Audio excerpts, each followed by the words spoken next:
Hi there, I'm Samuel de Westerby, Director of the ENC and host of the MEDIATIZED EU podcast series.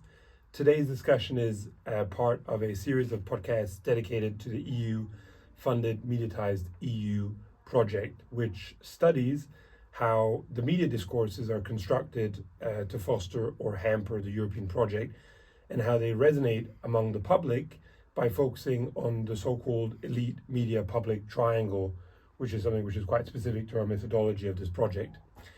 And so today's recording will help our audiences, hopefully, audiences meaning policymakers, parliamentarians, general audience academics, really understand the project's research components, such as the media analysis, as well as the elite interview analysis of each of the target countries.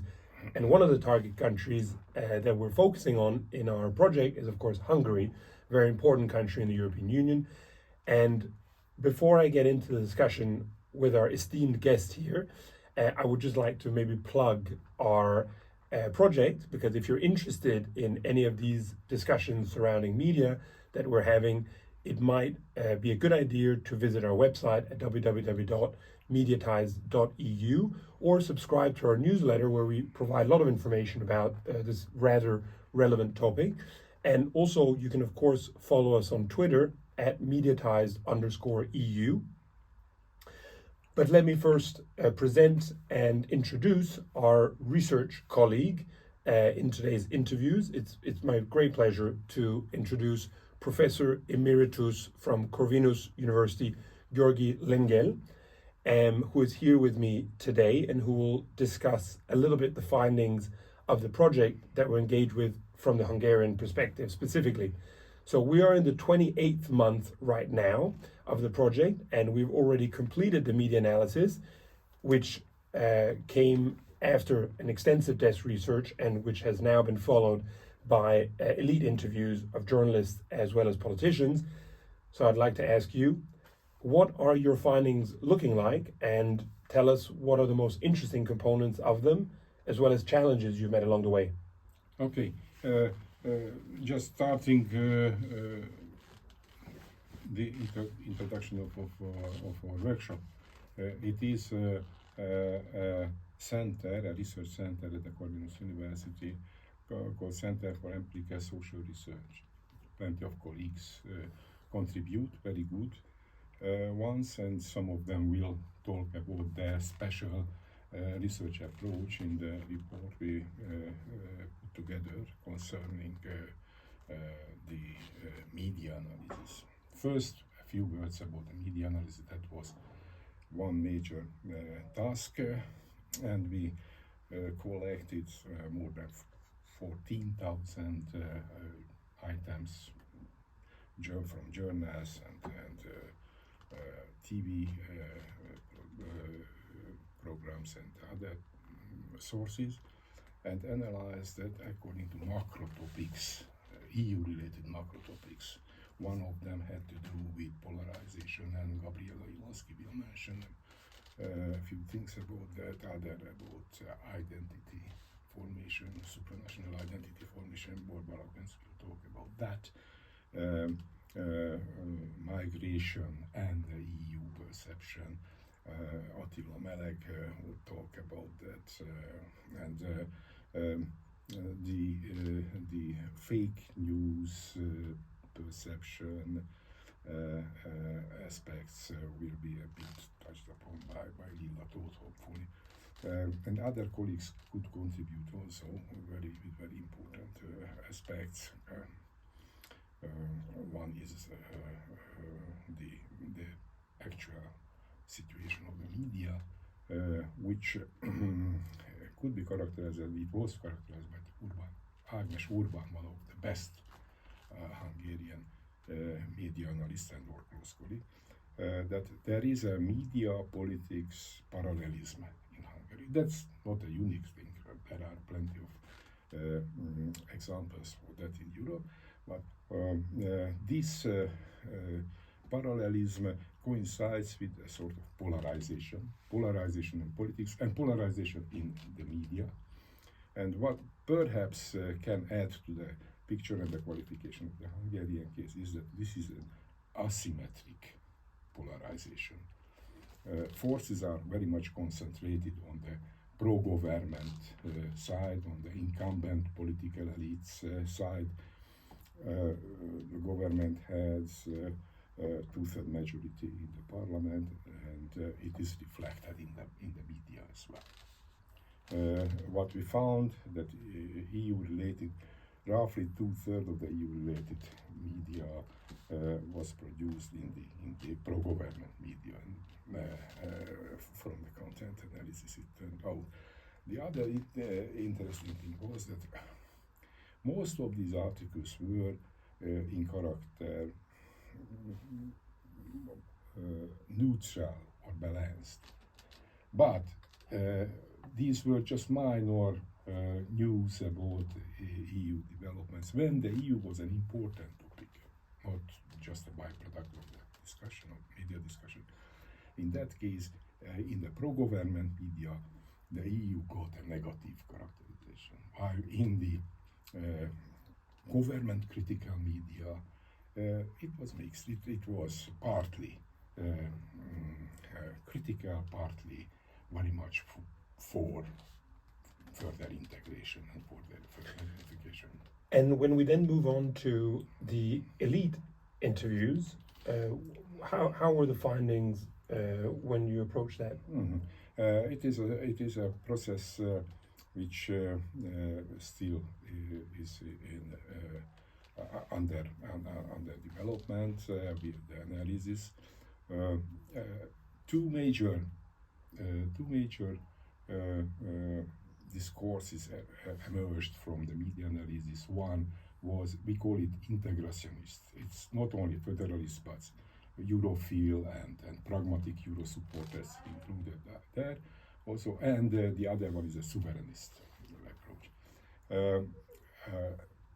The sovereignist approach is not anti-EU per se, especially we are discussing 9 months before the elections, Hungarian elections, where the incumbents won again with two-thirds majority. And their slogan was that a strong European Union should be built on strong nations. So they changed the previous discourse, which was there is life outside the EU. Now they slightly changed before the elections and argued that we are very much interested in to remain in the EU. We will be the last to leave the EU, which will be collapsed. But it should be reformulated, going back to the original sovereignist nation-state approach origins. Similar to what we're also seeing in France with Yes. Front Populaire or Assemblée Nationale, what we're also seeing in Italy and in other places to some degrees. Yes, there are similarities, but it's not only similarities, but living connections as well among these streams. These all are very much ideology-based. There is a discussion whether the incumbent elites have a consistent ideology. They do, and it is an ideology which is focusing on the finding the enemy. And the enemy might be the migrants, the enemy might be the EU itself. And the interesting thing is that sometimes in the pro-government media, the EU is discussed as a very weak and collapsing unit. On the other hand, the strong argument is that the EU is an empire which endangers the national sovereignty, and that's what we have to fight with. These are contradicting arguments, and these are sometimes mixed in the pro-government media and in the mind of the elites as well. The elite interviews add to this media discourse in the sense that there is a more refined picture about about the elite's approaches. Not only integrationist and sovereignist approaches could be detected, but on the margin, an argument or toying with the idea of leaving the EU, Huxit, as they call it after Brexit, it does appear. It does appear. It did appear in the parliamentary circus as well, and in the far-right media, and a stronger, more explicit version of multi-speed European development is also present, which may coincide with both with integrationist and with sovereignist interpretations. So that's where we are now at the moment. Hopefully colleagues can add to this picture. Absolutely. I was going to say, first of all, thank you so much for taking the time to very comprehensively map out what the initial findings have been. For any viewers or listeners, it's important to remember that we're only about halfway through our projects. Still many findings to come. There'll be general population surveys as well. And also, as you mentioned before, you'll have 4 more colleagues from the Hungarian team who will follow up on various different topics, as you mentioned before. So on that note, in order not to run over in terms of time, I'd like to, first of all, thank you very much for joining the discussion. And then I'd also like to say thank you to the viewer and mention that, of course, this was part of the MEDIATIZED EU podcast series. Hi, Attila Meleg, Associate Professor from Corvinus University of Budapest. Welcome, everybody. It's such a pleasure that you're here. The team from Hungary was kind enough to individually give some expert advice on some of the media analysis and elite interviews that we've been doing as part of this EU Mediatized project. So Attila, I will ask you, you're a migration expert, what are the findings from your work? Well, I think everybody knows that Hungary has become very interesting in terms of migration discourses. So we were expecting a lot, and we got a lot in the end during the analysis. We all know that since the refugee crisis in 2015, Hungary has been promoting itself as being an anti-migrant country which is trying to defend Europe against incoming asylum seekers from various sources. Now, during the analyzed period, which was between 21 July and 22 March, the whole thing was even more interesting because we had an election period, so the whole theme was boiling up. There was kind of a number of events which actually very important. I just would like to recall everybody's memories that there was a crisis at the Belarusian and Polish border, which was piling up, and then it lasted for quite a long time. Plus, very importantly, that was when the US left Afghanistan, and then there was an immediate fear of a massive number of asylum seekers coming from Afghanistan.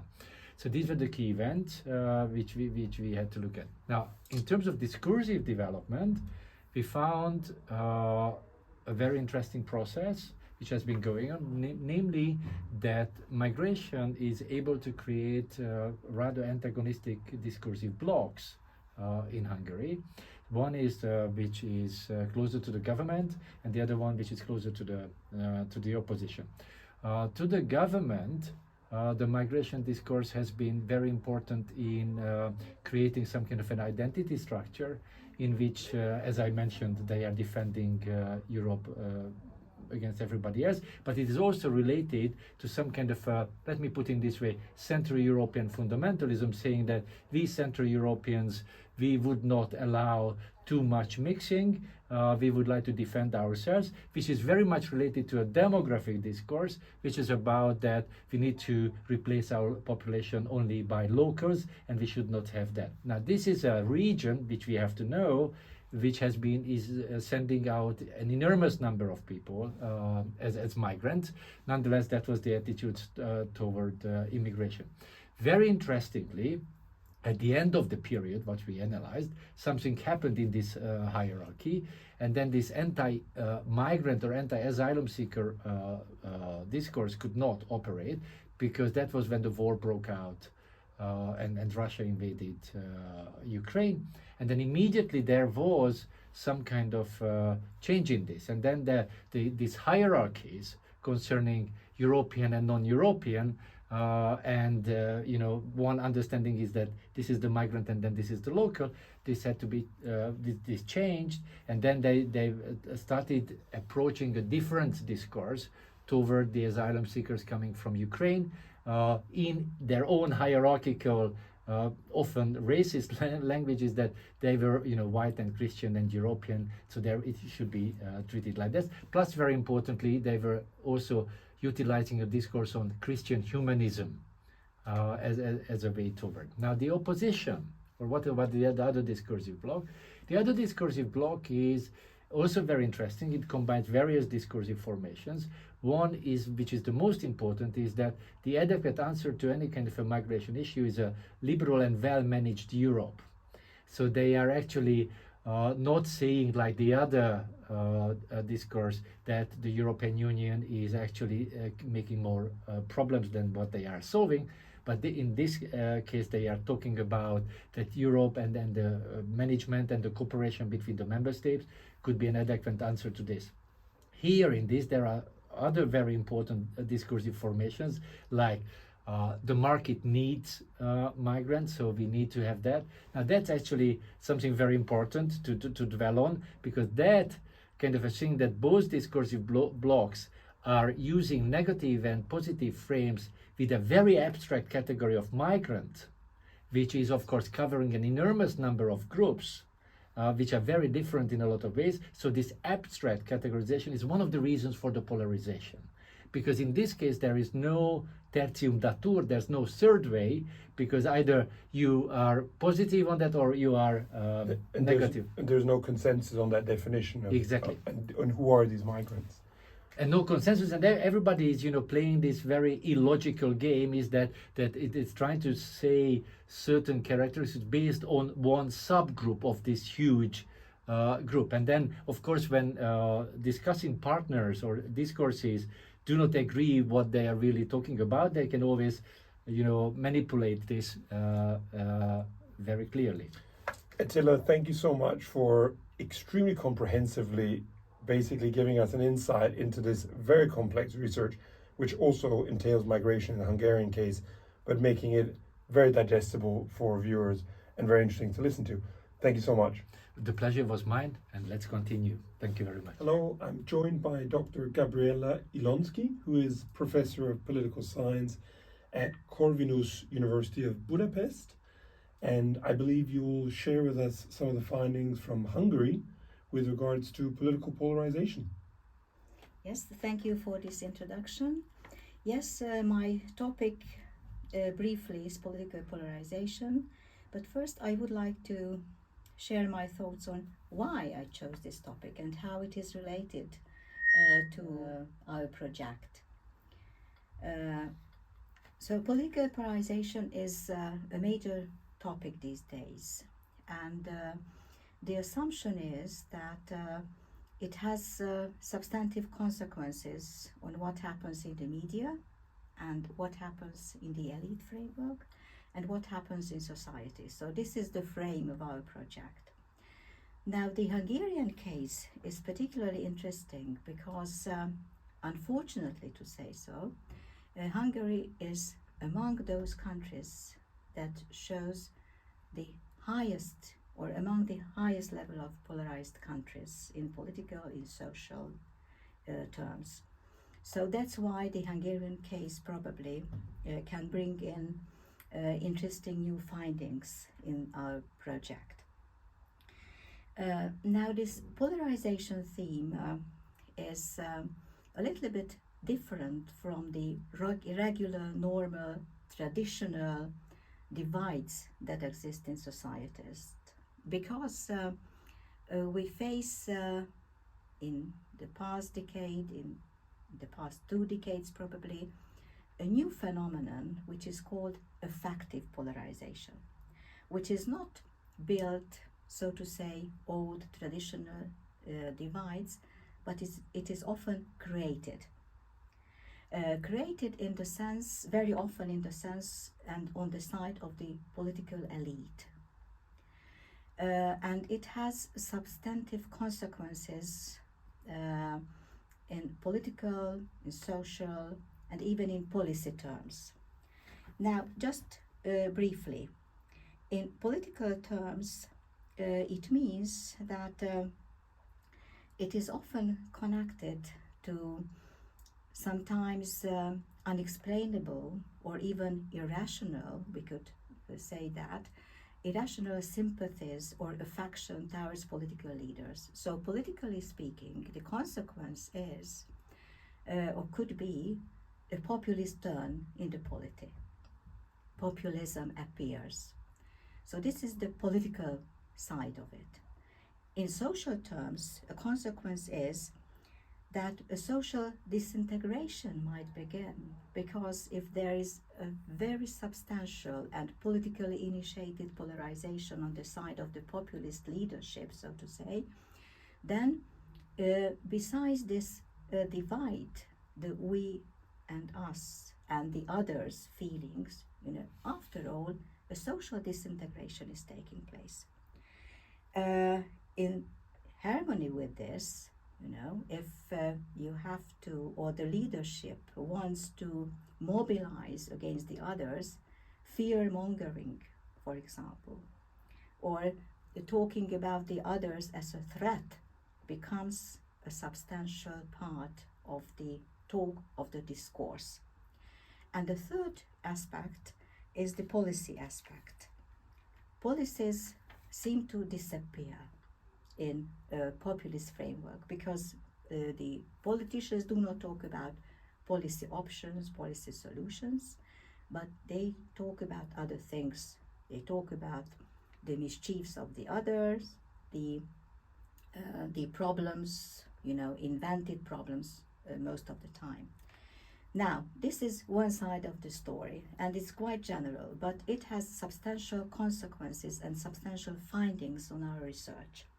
And I would like, again, quite briefly, if I can, focus on two aspects, on the discourse-related aspects and in the EU-related aspects of our findings, how this polarization of the political scene we could observe in our findings.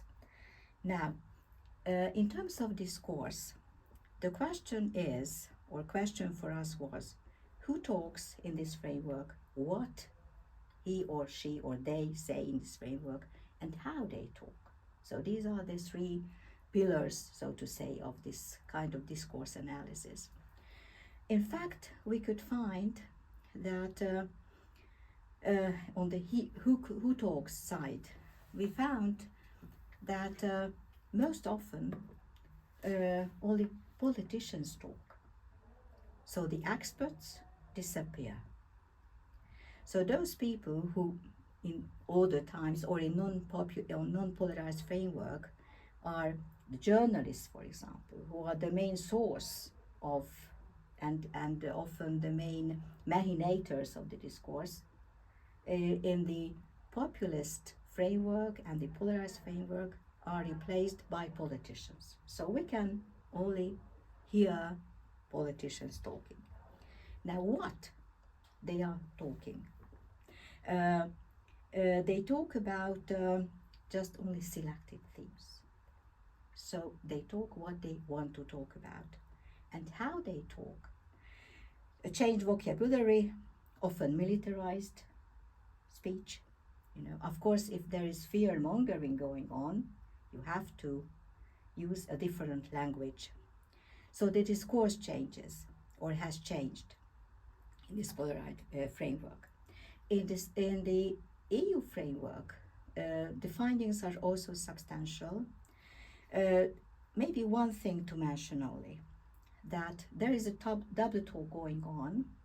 One for this polarized internal scene for vote seeking aims, and the other one for the international audience. Now the problem, and this is not only the finding, what we are in the process of this research, the main point here is that that the Hungarian society is still EU friendly. Still, I'm saying that because due to this discourse and this changing and polarized framework and the propaganda, so to say, there is a conscious attempt to change that attitude. And now in the current stage of our research, when we begin the population survey, we shall find the answer to that. How was it possible, or how did it happen? Did it happen at all that the Hungarian society, these positive views of the Hungarian society, turned or not against the European Union? And the final sentence, that the main threat in this final stage of the research is that the positive attitudes of the Hungarian society were more often based on pragmatic attitudes. So what we can win, and not on identity attitudes. So if the pragmatic attitudes are not enough, then what will happen to the EU sympathies of the Hungarian population? Thank you for your attention. Hi, I'm Samuel, and this is a continuation of the EU Mediatized podcast series. And I'm now joined by one of the other researchers on the Hungarian team, Dr. Lilla Tóth, who's Senior Fellow Researcher at Corvinus University at Budapest. Thank you very much for joining. Yes, thank you for inviting. You will be briefly talking a little bit about hybrid war and disinformation. So please, the floor is yours. Yeah, I mean, as it already have mentioned, in Hungary we have a very polarized space in politics and public affairs, and that's why the identified narratives and discourses regarding disinformation and hybrid war can be also polarized regarding the sources of this narrative. So we always have a government side narratives, and sometimes an opposition narrative, or narratives from the independent press and media outlets. So regarding disinformation, the main problem is that in Hungary we don't have any serious strategy, official governmental strategy against disinformation, despite of all the efforts from the side of European Union. And in our case, the main discourse regarding disinformation is about it's like a conspiracy theory, and it says that the fight and measures against disinformation is only a new tool of the liberal enemy. So they use disinformation and measures against disinformation as means to censor contents and or to extend the rule of Brussels. I mean, this is the main discourse regarding disinformation from the government. And the other is disinformation is just spread by political rivals, and it means a significant danger, but it's just a kind of way how unpleasant news are classified and disinformation. So the political parties think that when something is unpleasant, and they just say that okay, it's disinformation, or even the Prime Minister himself used the phrase fake news factory when he wanted to talk about independent media. I mean, this is the two main discourse from the side of the government. At the same time, in the independent media, there is another discourse regarding disinformation, and it says that China and Russia spread disinformation in order to weaken the EU, and Hungary helps them to succeed. And in that way, Hungary unfortunately betrays the EU, and Hungary behaves like a Trojan horse that both represent and conceals the interest of China and Russia. Yeah, so I mean, this is what we found in the media analysis. Thank you so much, Lilla, for sharing your views and your research findings from the media analysis as well as from the elite interviews. Thank you. Thank you. I'm joined by Gabriella György from Corvinus, University of Budapest, who is an expert and who has been researching on discourses about national identity. So I'll let you explain a little bit about the findings on that subject. So yes, thank you very much. I'm going to talk about discourses on national identity, discourses we have identified in our media analysis in Hungary. So here we took articles into account where there were references either to Europe, nation, or identity. So that was our main methodological approach. And when we found in these articles is that there are, well, first of all, these identity-based discourses are very much symbolic ones. So they are using, these discourses are based on principles, culture, history, different ideological approaches, emotional approach. So there are a lot of symbolic elements and much less pragmatic elements that eventually concerning other topics. And what we identified that this very symbolic way of approach of national identity is present in the dominant. There is a very dominant governmental discourse about national sovereignty, where this is very much present. So the questions of national identity, which are where they talk about a lot of the cultural identity. Kind of primordial identity, where there is a lot of references to history and national ancestry. So it's a very symbolic kind of discourse, and in particularly in this governmental, very dominant discourse, the element of religion, particularly Christianity, the family, traditional gender roles are very, very important elements. And then again, national identity is often perceived that the European Union and Europe is a very important reference point. And also there are different kind of sub-discourses depending on how they imagine the relation to the EU, Hungary and the EU, Hungary and Europe. And this way we identified a very more neutral kind of sub-discourse where the European Union is seen as Hungary is seen as an equal to the European Union, and where the EU should respect and can respect this alternative way that Hungary proposes for the perception of national identity, this very traditional way. Then there is another discourse where Hungary stands as the savior of Europe, and Hungary is the last bastion of real European values that are based on all these religious elements and family, and where Europe is going through an identity crisis. So Hungary is here it has a mission to save Europe.